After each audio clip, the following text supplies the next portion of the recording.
Annyeonghaseyo. Assalomu alaykum. Hurmatli o'quvchilar, sizlar bilan yana koreys tili darslarida g'oyibona ko'rishib turibmiz. Xo'p, bugun 3-darsimiz. Bundan oldin 2ta dars o'tganmiz. 2ta darsimizda koreys tili alifbosini boshlab, undagi oddiy unli va oddiy undoshlarni o'rgangan bo'ldik. Endi bugun undoshlarimizni o'qilish qoidasini o'rganamiz inshaalloh. Xo'p, qani bo'lsam boshladik. Bismillah. Xo'p, undoshlarda o'qilish qoidasi. Xo'p, birinchi harfimiz, birinchi undoshimiz bu K hamda G harfi edi. K hamda G harfi edi. K, G harflarimiz mana bu qoidasi mana. Bu harfimiz so'z boshida K o'qiladi. So'z boshida ikki unliydi. Ikkita unliydi orasiga tushib bo'lsa G bo'lib o'qiladi. Ikkita unliydi orasida G o'qiladi. Xo'p, endi buni o'qiydigan bo'lsak, bu nimamiz o'qiydigan bo'lsa, bu harfimiz bizga notanish, bu harfni E deb turamiz. Bu qo'shma unlilarga kiradi. Buni keyingi darslarimizda o'rganamiz. Xo'p, endi boshida, so'z boshida, bo'g'in so'z boshida nima qildik? Buni K dedik. Endi unlik va unli bo'lyapti-da. Ikkita unliklar orasida bu harfimiz endi G qilib o'qisak K G bo'lyapti. K G o'qilyapti. K G. Xo'p, yana pastga bir namuna beramiz. Bu K O. Xo'p. Endi buni o'qiydigan bo'lsak K O K Ko, bu ulli, bu ham ulli bo'layotgani hisobiga ikkita ulli orasida bunimiz yana G bo'lib turib, qanaqa o'qiymiz? Ko Gi qilib o'qiymiz. Xo'p, demak bu harfimiz so'z boshida K o'qiladi, ikkita ulli orasida G o'qiladi. Buni namunasini yozib olsanglar bo'ladi. Endi KG degani o'zi nima degani desanglar, KG bu do'kon degani. Ha, bu kogi degani bu go'sht degani. Xo'p, keyingi harfimiz o'qilish qoidasi. Keyingi harfimiz bu TD harfi edi. TD harfi. Bu harfimiz ham bir xil. So'z boshida T o'qiladi. So'z boshida T o'qilib, ikki unliydi orasida, ikkita unliydi orasiga tushib qolsa D bo'lib o'qiladi. Misol uchun, xo'p, bunimiz tumolog'imiz esinglarda bo'lsa, unlilarimiz so'z boshida boshlansa qo'shilib keladi, tarjima bo'lmaydigan qo'shimcha deb aytgan edik. Xo'p, endi bu O harfida I harfi, ikkita unliydi orasida bu harfimiz nima o'qilar ekan? Albatta D o'qiladi. Xo'p, endi buni o'qisak O Di o'qiladi. Odi. Xo'p, odi degani bu qayer degani, qayer. Xo'p, keyingimiz so'z boshida nima o'qilar ekan? So'z boshida T o'qiymiz. Endi bu harfimiz, bu so'zimiz Tari o'qiladi. Tari. Bu harfimiz ham qanaqa o'qilishi yana o'rganamiz. Xo'p, tari degani bu oyoq degani bo'ladi. Xo'p, o'qish jarayonida, mana shu nimalarimizni chiqarib ketayotgan jarayonimizda bironta lug'at daftari qilib, so'zlarni yozib, lug'at sifatida yodlasanglar ham bo'laveradi. Xo'p, endi keyingi harflarga o'tamiz. Keyingi harfimiz bu L R L harfi, L R L harfi. Xo'p, bu harfimiz so'z boshida L o'qiladi. Ikki tunlilar orasida R o'qiladi. Patsim deb o'tgan safar tushuntirgan edik. Nimaroq qilib, yengilroq qilib. Patsim bu nimada bo'g'inda oxirida tugash bo'ladi. Bo'g'inda oxirida tugash bo'lib turib, nimalarda undoshlarimizni pastki qismida tugashi bo'ladi. Buni yana hozir bo'g'inlash nimasida yana ham batafsilroq o'rganamiz hozir. Xo'p, bu harfimiz so'z boshida L bo'ldi, ikki unli orasida R va patsimda L o'qiladi. Xo'p, o'qishni boshlaymiz buni. Xo'p, L, lo. Endi bu harfimiz Sh o'qiladi. Hozircha buniki ham keyingi nimalarimizda, slaydlarimizda ko'rinadi. Lo, shi, a o'qiymiz. Lo, shi, a Loshiya bu bilayotganimizdek Rossiya degani, Rossiya degani. Xo'p, keyingi so'z boshida L bo'ldi. Ikkinchi so'zimiz bu O harfi ikkita unlikni orasida qolyapti. O va I da orasida. Demak, nima o'qilar ekan? Albatta R o'qilar ekan. Endi bu harfimizni o'qib ko'ramiz. O ri. Ori, ori degani bu o'rdak degani. Xo'p, endi pattim deb mana holatda aytdik, pastda tugashini. Endi pattimda esa nima o'qilar ekan? L o'qilar ekan. Xo'p, birinchi harfimiz bu M A L. Pattimda L o'qilyapti-da, mal bo'lyapti. Mal degani bu gap degan, gap degan. Endi ushbu L R harfiga oid ikkinchi qoidasi, agar bu harfimiz ketma-ket 2 marotaba, ketma-ket takroran 2 marotaba kelsa ham L deb talaffuz qilinadi, L o'qiladi. Misol uchun mana bu harfimiz P deb jarangdor P deymiz. Bu qo'shma undoshlarimizda keladi. Endi o'rganamiz. Bu harfimiz esa E harfi bu ham. Xo'p, P A palli bo'lib o'qilyapti. Palli o'qiladi. Palli degani buni o'zi ko'p nimamiz biladi. Misol karisiga qiziquvchilar tez degani. Xo'p, keyingi so'zimiz esa palle o'qiladi-da. Palle bo'ladi. Xo'p, palle degani bu misol uchun kir bo'ladi. Misol uchun usti-boshlar, yuvilmagan kirlar, shularni palle deyiladi. Xo'p, keyingi qoidasi, xo'p, bu harfimiz pattimda nima bo'lyapti? Pattimda L bo'lib o'qilyapti, to'g'rimi? Endi agar pattimda kelib, pattimda tugab, keyingi davom ettiruvchi harfimiz unli bo'ladigan bo'lsa, yana nimaga? R ga o'zgarib qolib R o'qiladi. Tushunyapsizmi? Pattimda tugab, pattimda kelib, keyingi davom ettiruvchi harf unli bo'lsa, R o'qiladi. Misol uchun P da shunday, pal bo'lib tugagan edi, lekin keyingi bo'g'i unli bilan boshlayotganligi uchun buni yana qanaqa o'qiymiz ekan? R deb o'qiymiz ekan. Endi buni biz parim deb o'qiymiz. Parim. I'da ruscha yozdim, ahamiyat berayotgan bo'lsanglar, bu I hisoblanadi, biz lotin tilimizda i'imiz yo'qligi uchun lotin yozuvimizda. Hop, parim degani bu talaffuz degani. Hop, keyingi nimamiz ol bo'lib tugagandi, lekin keyingi bo'g'i yana unli bilan boshlanayotganligi uchun nimaga? R ga o'zgarib ketyapti. Hop, endi buni o'qiymiz. Yana I yozaman. Orim deb o'qiymizda. Orim degani bu muz degani. Muz degani. Hop, menimcha tushunarli bo'lyapti. Keyingi nimaga o'tamiz? Harflar qoidasiga. Keyingi harfimiz bu P hamda B harfi. Bu ham oddiy, so'z boshida P o'qiladi. So'z boshida P. Ikki unli orasiga tushib qolganda esa B deb talaffuz qilinadi, B o'qiladi. Xo'p, so'z boshida kelyapti. So'z boshida demak P o'qiymizda. Paro o'qiymiz.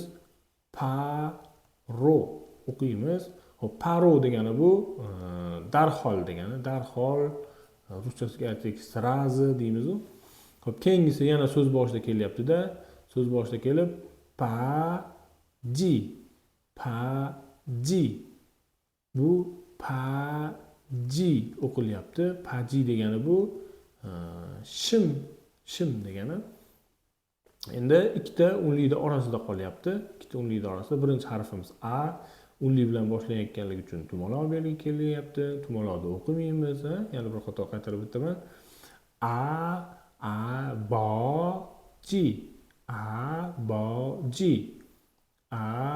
Aboji o'qiymiz. Aboji degani bu ota, dada degan ma'nolarni bildiradi. Xo'p, keyingi harfimiz bu T j va t harfi edi. ch, j, t harfi. Endi mana o'tgan safar sizlarga yozilish qoidasida o'tgandim. Bosmachada mana bunaqa holat kelishi mumkin, lekin biz nechta ikkita harakat bilan bunday yozamiz degandim. Hop, bu harfimiz so'z boshida ch, so'z boshida ch, ikki unli orasida j, patsimda bo'lsa t o'qiladi. Patsimda esa t o'qiladi. Hop, so'z boshida demak ch o'qiladi. Chada, chada, chada, chada. Chada bu uxlamoq, uxlamoq. Hop, endi ikki unli orasida bu harfimizni e harfi deb tushuntirib o'tdim. O, j, ikki unli orasida j bo'ladi dedik. O, j. O, j bo'ladi-da. O, j degani bu kecha degani. Kecha degani. Endi patsimda bo'lsa nima o'qiymiz? T o'qiymiz dedim. Endi bu patsimda kelyapti. Hop, patsimda bu nat, nat, nat o'qiymizda. Nat bo'ladi. Nat degani bu kunduzi degani. Kunduzi. Kunduzi degani bo'ladi. Hop, keyingi harflarga o'tamiz. Keyingi harfimiz o'zimcha bitta harf qoldi. Bu eng nima qilishimiz qiyin bo'lgani, esda qolishi qiyin bo'lgani, o'quvchilarimizga qiyinchilik tug'diradi. Ya'ni bu s, sh, t harfi. Hop, yozilishi ushbu holatda bosmachasi kelyapti. Biz yozilishi esa 1 2 1 2 ushbu holatda yozamiz. Endi bu harf ikki tayoqchali unlilar. Ikki tayoqchali unlilar bu qornida ikki tayoqchasi borlar. Bular ya, bunisi yo, bu yu, bunisi yo va oddiygina i harfi. Shu 5 ta harf ya, yo, yu, yo va i harfi 5 ta harf bilan kelsa, bu ushbu s harfimiz sh harfiga aylanadi. Sh deb o'qiladi. Misol uchun mana ushbu holatda shi o'qiladi, shio o'qiladi, shio o'qiladi, shia o'qiladi yokida shu o'qiladi. Hop, endi bularda misollar orqali ko'ramiz. Hop, shia, shiam, pu, shiam, pu o'qiymiz. Shiam, pu bo'ladi. Endi tarjimasini ham o'zi taxmin qilayotgan do'stlar.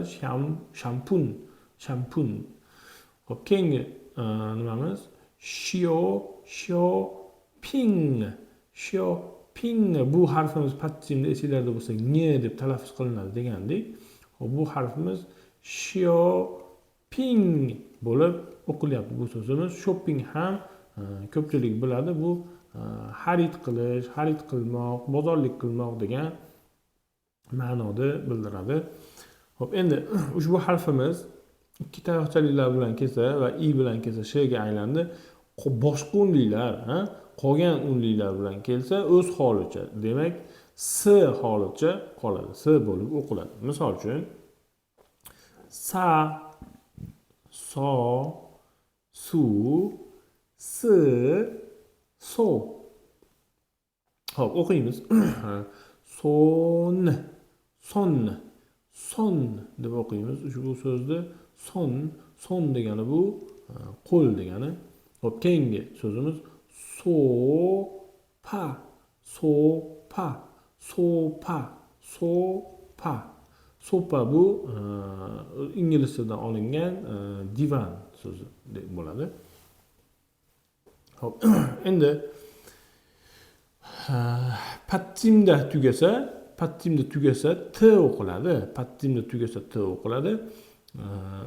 Lekin patsimda tugab, patsimdan keyingi davomi, patsimdan keyingi keladigan bo'g'inimiz yoki qo'shimchamiz unli bo'ladigan bo'lsa, unlini qoidasiga qarab s yoki sh o'qilishda davom etib ketaveradi. Misol uchun hozir mana o'qiydigan bo'lsak, mat pattimda tugayapti-da, buni biz mat deb o'qiymiz. Pattimda mat degani bu tam, maza degani. Xo'p, keyingisi o yana pattimda tugayapti, t bo'ladida, o't deb o'qiymiz. O't degani bu kiyim degani bo'ladi. Hop, keyingisi esa l bilan so'z boshida l o'qiladi degandik. Lobot bo'lyapti-da.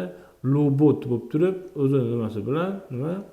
Lobot o'qilib turib, robot degan ma'noni bildiryapti. Robot yoki robototexnika deganlar nimalarda ishlatishimiz mumkin. Endi bu yerda shuni tushuntiryaptiki, mana shu pattimda tugab, misol uchun hozir matni yozdik, mazani, tugab, pattimda tugab, undan keyingi davomi ulli bo'lsa, ullida qoidasiga qarab s yoki sh o'qiladi. Demak, pattimda tugasa t bo'ldi, lekin undan keyin misol uchun i harfi keladigan bo'lsa, i harfi bizda qaysi harfga o'zgartiradigan edi? Sh harfiga o'zgartiradigan edi. Demak, biz buni mashi deb o'qiymiz. Mashi deb o'qiymiz. Yoki bo'lmasam a keladigan holatida esa, misol uchun mat bo'lib pattimda tugadida, undan keyingi harfimiz a kelganda, a harfimiz bizda nima bo'lardi? S holatida qoldiradigan harf edi-da, biz buni endi sa deb o'qiymiz. Endi undosh harf kelgan holatlarda esa t holatida qolaveradi. T holatida qolaveradi. Misol uchun kelish mumkin, yana o'sha matni oladigan bo'lsak, bunda misol nin deb qo'shimchalar kelishi mumkin. Shunda nin bo'lib t holatida qolaveradi. Demak, undosh holatida o'zini holatida qoladi. Unlilarimizda esa qoidasiga qarab s yoki sh ga o'zgarib ketishi mumkin ekan. Xo'p, shu bilan undoshlarimizni o'qilish qoidasini o'zlashtirdik. O'zi 7 ta 6 ta o'qilish qoidasi bor undoshlarimiz bor. Shularni o'zlashtirib chiqdik. Xo'p, endi bularda sekin ham lug'at bo'lgach, ham o'qishimizni oshirish uchun biroz o'qib chiqamiz. Xo'p. Bu so'zimiz kasu. Kasu bu qo'shiqchi degani, mana inglizcha nimasi turibdi? Kasu. Qo'shiqchi. Xo'p, keyingi so'zimiz kogi. Kogi bu namunada ham keldi, harflar namunasida. Kogi bu demak go'sht ekan, kogi go'sht. Keyingi so'zimiz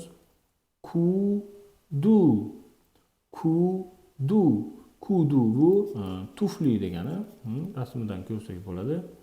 Xo'p, keyingi so'zimiz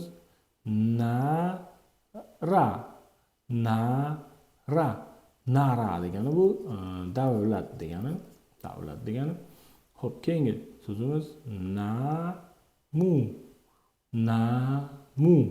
namu daraxt degani. Xo'p, tari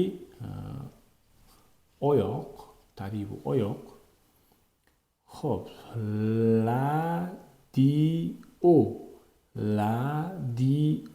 radio bu radio. Xo'p, mori bu bosh degani.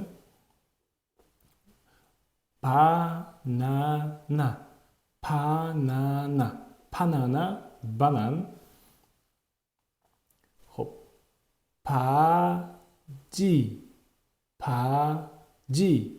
paji bu shim.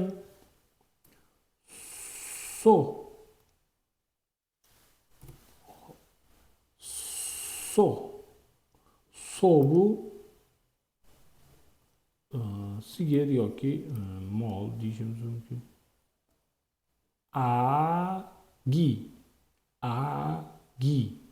Agi degani bu bola degani bo'ladi. Xo'p, keyingi mashqlarimizni o'tadigan bo'lsak, keyingi nimada biz bo'g'inlashni o'rganamiz. Bo'g'inlashimiz ham o'qishimiz uchun juda muhim omil hisoblanadi. Buni ham diqqat bilan o'rganishinglar maslahat beraman. Xo'p, bo'g'inlashimizda harflarni bo'g'inlashimizda agar unli hamda unli birga kelib qoladigan bo'lsa, unli farqi yo'q, tik unli bo'ladimi, yoki qanaqa yotiq unli bo'ladimi? Unli bilan unli birga kelsaki, har biri alohida bo'g'in bo'lib, nima bilan boshlanardi? Tumaloq bilan boshlanadi. Xuddi shuni singari. Xo'p, u har bir alohida bo'g'in bo'lyapti-da, shuning uchun bizda nima? Tumaloq harfi bilan boshlanyapti. Xo'p, keyingi so'zimiz a i. Bunda ham har biri alohida bo'g'in bo'lyapti. Endi yotig'unli tikunli kelsa ham farqi yo'q dedi. Mana yotig'unli bilan tikunli kelyapti. o i. Bunda ham har bir alohida bo'lib tumaloq harf bilan boshlanyapti. Endi bular har biri so'z desam, ishonasizlarmi? Bular har biri bittadan so'z. Misol uchun uyu deb birinchi o'qiganimiz bu sut. Ikkinchi ai deganimiz bu ham bola. Uchinchi oi deganimiz esa bu bodring degani. Hop, endi tik unli, bu tik unligimizga qaysilar kirardi? A, ya, yo, o hamda i harflari kiradi. Shu tik unligimiz bilan undosh keladigan bo'lsa qanday bo'ladi? Tik unligimiz bilan undosh keladigan bo'lsa, tik unli bilan boshlanayotganligi uchun hamisha tumaloq bilan kelish tabiiy bo'ladi, qoidasini o'rganganmiz. Endi undoshlarimiz esa hamisha pastda tugaydi. Pastni biz nima derdik? Pastni biz patchim degan edik. Hamisha bular patchimda tugaydi. Xo'p, endi o'qilish qoidasi, o'qish qanaqa bo'ladi? Ak, on, yak. Hamisha patchimda tugaydi undoshlarimiz. Undoshlarimiz qachon kelishidan undoshlarimiz hamisha bo'g'inni oxirida kelsa, ular hamisha patchimda tugaydi. Xo'p, endi yotig'unlimiz bilan undosh kelgan holatda qanaqa o'qiladi? Yotig'unlilarimizga bu o, yo, u, yana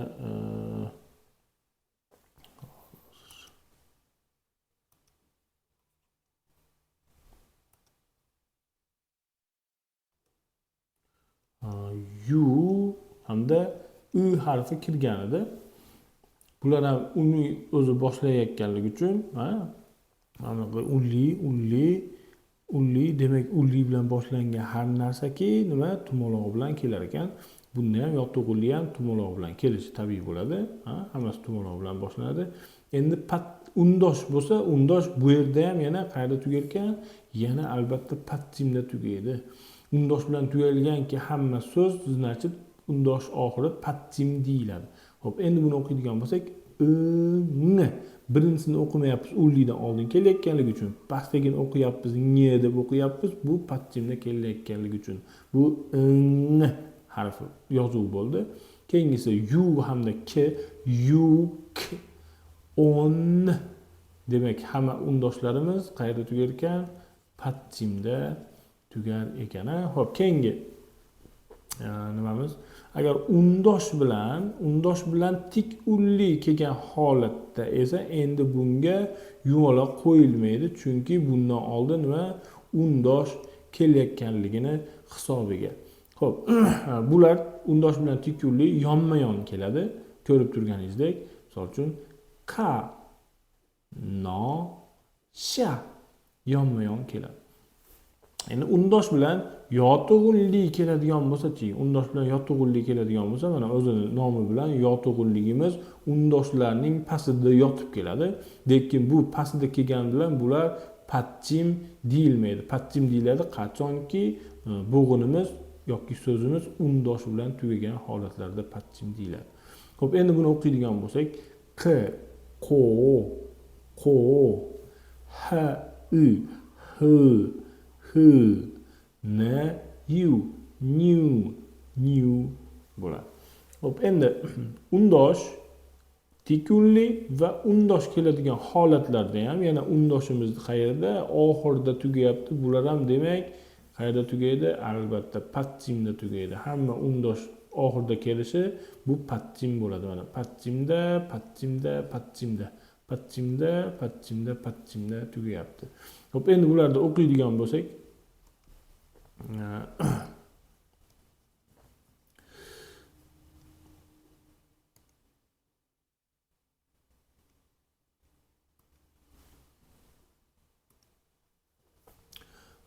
pang, pang, kan, myon bo'lib o'qiladi. Xo'p, endi ko'rib turganimizdek undosh, tikunlik, undosh, tikunlik, oxirgi undosh bo'lsa, ikkovsini o'rtasida patsimda tugaydi. Misol uchun undosh, yana tikunlik, patsim. Okay. Endi undosh bilan yotug'unlik va undosh keladigan holatlarda yana undoshimiz patsimda tugab, yotug'unligimiz bularda yozilishi manaqa ketma-ket bir-birini ustiga bosib ketaveradi. O'qilishimiz bo'lsa tepadan pastga qarab o'qib ketamiz. Misol uchun birinchi mu harfi, keyin u, keyin n harfi. Bu harfimiz mun deb, bu so'zimiz mun deb o'qiladi. Mun, ton, kong bo'lib o'qiladi. Xo'p, endi bo'g'inlashni yaxshilab o'zlashtirib olamiz, chunki bo'g'inlashimiz o'qish uchun asosiy nima? Asosiy yo'llanma. Bo'g'inlashni yaxshi bilsakkina keyin o'qishimiz ravon, to'g'ri bo'ladi. Xo'p, endi bu narsani nima qilib turib to'ldirib jo'natib bersanglar, biz to'g'ri to'ldirilgan nimalarni tekshirib beramiz. Bu qo'l keltirish uchun va bo'g'inlashni biroz tushunish uchun. Bunda patsim ko'rsatilmagan, patsim ko'rsatilmagan. Bunda faqatgina Pifagor jadvaliga o'xshab bir-biriga ulab turib harfni yozishimiz kerak bo'ladi. Misol uchun k bilan a, k, keyingisi k bilan ya, kya, keyin k bilan yo, kyo, k bilan yo, kyo, endi yana bitta bu yerda e'tibor qaratadigan joyimiz bor. K harfi, n harfi, d harfi, s harfi, shu harflarimiz tik unli, yotug'unli nimalarga bo'lindi-yu harflarimiz, to'g'rimi? Tik unlilar bilan keladigan bo'lsa, misol uchun a, o kabi tik unlilar bilan keladigan bo'lsa, tik unliga moslashib turib vertikal qismi uzayib ketish xususiyatiga ega. Misol uchun k harfimiz tik unli bilan mana bunaqa holatga kelib qoladi. Yotug'unlilar bilan bo'lsa gorizontal qismi uzayib ketadi. Mana bunaqa holatda. Bu ham k harfi, bu ham k harfi. N harfimiz ham shunaqa. Misol uchun n, a, n, u. S harflarimiz ham shunaqa. Misol uchun s, a, yotug'unlilar bilan kelsa, jichcha nimasi ochilib turib, misol so kabi shu holatda yozilishi mumkin. Buni ham e'tiborga olib qo'yishinglar so'rayman. Xo'p, buni to'ldirib nima qilib jo'natib yuborsak, men to'g'ri noto'g'riligini tekshirib nima qilib beramiz? O'zingizlarga qo'l keltirgani yaxshi usul bo'ladi.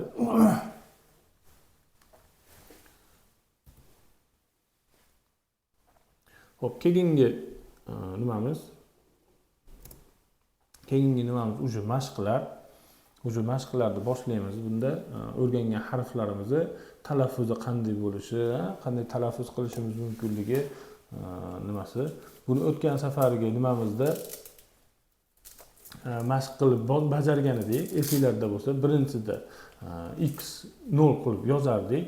To'g'ri noto'g'riligiga qarab turib, to'g'ri talaffuz bo'lgan bo'lsa 0 qo'yardik, noto'g'ri talaffuz bo'lgan bo'lsa x bosardik. Bu ham xuddi shunday misol. Xo'p, bu yerda birinchi buni o'qiydi-da. Birinchi buni o'qiydi. Agar to'g'ri o'qigan bo'lsa, biz bu yerga nima qo'yishimiz kerak? 0 qo'yishimiz kerak. Noto'g'ri o'qiydigan bo'lsa, biz bu yerga x qavsni ichiga x qo'yishimiz kerak bo'ladi. Birinchi bizga hozir mana mashqni o'qib turib, qanaqa batarishni o'qib beradi va bu yerga x ni qo'yishimiz to'g'ri kerak bo'ladi. Xo'p, ikkinchi mashqimizda bo'lsa, ikkinchi mashqimizda o'qigan nimalarni tartib raqamini, qaysi birini birinchi, ikkinchi o'qiganligini topishimiz kerak bo'ladi. Xo'p, birinchi bunda значит chi do deb buni o'qib beradi-da, tartib raqami buni 1 bo'lar ekan. 1 bo'lar ekan. Xo'p, endi men audioni qo'yaman.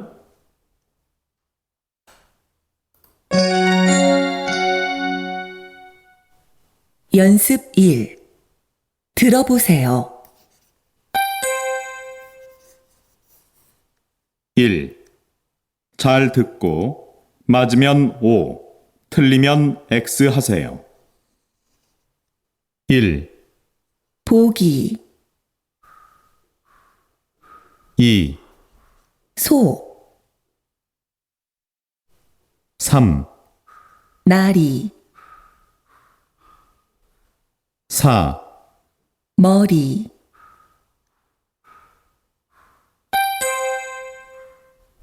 2. 잘 듣고 알맞은 것을 찾아 번호를 쓰세요. 1. 지도 2. 바지 3. 어머니 4. 가수 5. 지하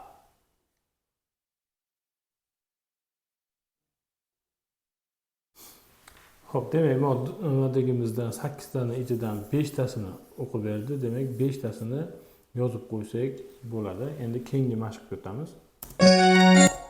Xo'p, keyingi mashqimiz bu. Ikkitali testida esinglarda bo'lsa, hozir buni o'qiydida, qaysi birini o'qigan bo'lsa, shuni biz belgilashimiz kerak bo'ladi. Keyingi 4-mashqda esa, 4-mashqda bizga mana buni namuna qilib beryapti. Harfga qarab turib, buni mo deb talaffuz qilibdi, bizga o harfini yozishni aytyapti. Mo degandan keyin biz o harfini yozishimiz kerak. Misol uchun bunda k deyish mumkin desa, biz k turibdi a harfini yozishimiz kerak yoki kya deyish mumkin. K harfi turibdi yasini yozishimiz kerak bo'ladi. Menimcha tushuntira oldim. Mashqni sekin boshlaymiz.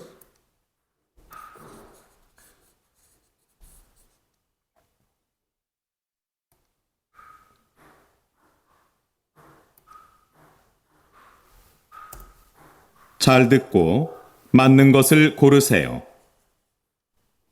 1. 오리, 2. 어느, 3. 거기,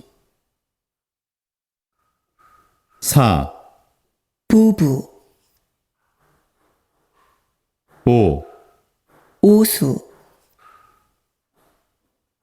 6. 허리, 7. 모자, 8.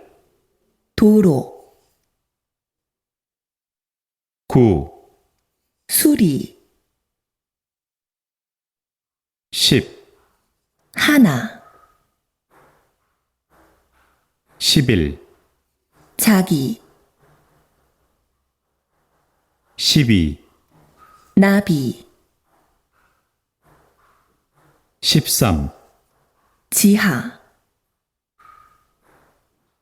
14. 나무, 15. 하마,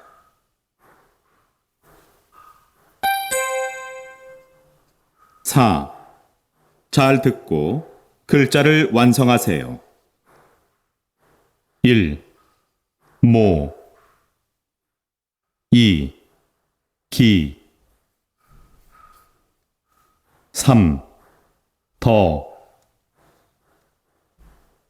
4. 누 5. 스 6, 하, 7, 주, 8, 보, 9, 러, 10, 의,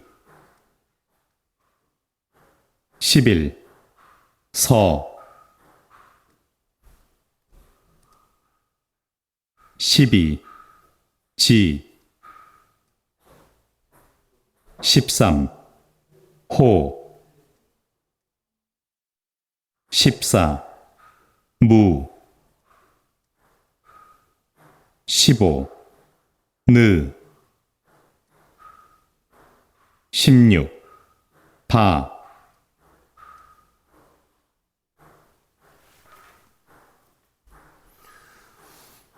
Xo'p, shu bilan menimcha mashqlarimiz ham tushunarli bo'ldi. Birinchi 4tasini bu yerda yozib berdim. Harflari bor, davomini yozib chiqishimiz kerak edi. Mana qolgan 12tasini yozib jo'natib yuborsanglar biz tekshiramiz. Tekshirib sizlarga to'g'ri noto'g'riligini aytib beramiz, yetkazib beramiz. Xo'p, shu bilan bugungi darsimiz shu yoqqacha. Bugun sizlar bilan biz undoshlarni o'qilish qoidasi va bo'g'inlashni o'rgandik. Agar nima bo'ladigan bo'lsa, harflarga ulgurmayotgan bo'lsanglar yoki o'zlashtirishda muammo bo'layotgan bo'lsa, yana qayta videoni ko'rishni maslahat beramiz. O'zlashtirishga osonroq bo'ladi. Yana ham o'zlashtirishinglar yaxshi bo'ladi. Mustahkam bo'ladi. Xo'p, shu bilan bugungi darsimizni ham tugatamiz. Xudo xolasa, keyingi darslarimizda qo'shma undosh va urlilar harflarimiz qolyapti. Shularni ham o'rganishni boshlaymiz. Bo'lmasam darsimiz bugun shu yoqqacha. Mayli, yaxshi qolinglar, salomat bo'linglar. Annyeonghi, keseyo.